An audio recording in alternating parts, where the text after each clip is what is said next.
আমি বুঝতে পারি নাই। তাহলে ইহরাম অবস্থায় কোন ধরনের গুনাহ করা যাবে না। বলেন, চোখের গুনাহ, কানের গুনাহ, হাতের গুনাহ, পায়ের গুনাহ, লজ্জাস্থানের গুনাহ, ভিন নারী দেখার গুনাহ, ভিন ছবি দেখার গুনাহ।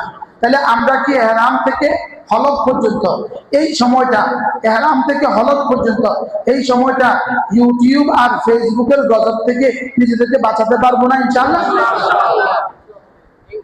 কি খেয়াল? কারণ নাই।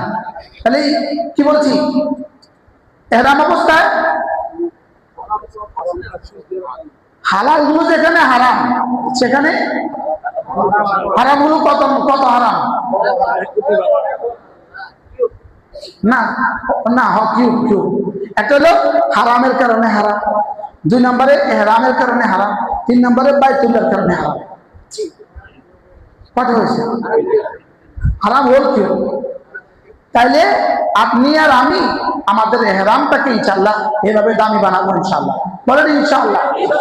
এখন এয়ারপোর্টের মাসালা, এয়ারপোর্টের ভিন নারীর মাসালা, এবার বলেন তো দেখি আপনার উপরে পরীক্ষাটা কেমন হবে? এবার বিমানের মাসালা, বিমানে ভিন নারীর মাসালা, এবার পরীক্ষাটা কেমন হবে?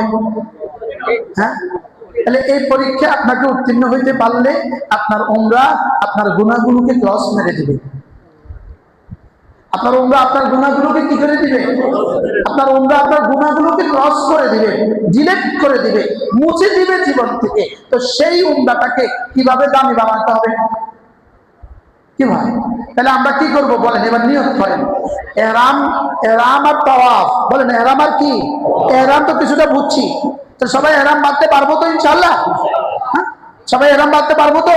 তো অবশ্যই ইহরামের জন্য আপনি 2 সেট কাপড় নিয়ে নেবেন, 2 সেট কাপড় নেবেন। অবশ্যই বেল্ট নিতে হবে, বেল্ট, প্রত্যেকে বেল্ট কিনে নিতে হবে। আর আপনার চামড়ার জুতা খুলে, শু খুলে, জুতা খুলে আপনাকে স্যান্ডেল পরতে হবে। কি পড়তে হবে? তাহলে আপনার শু আপনার জুতা অবশ্যই ব্যাগে নেবেন।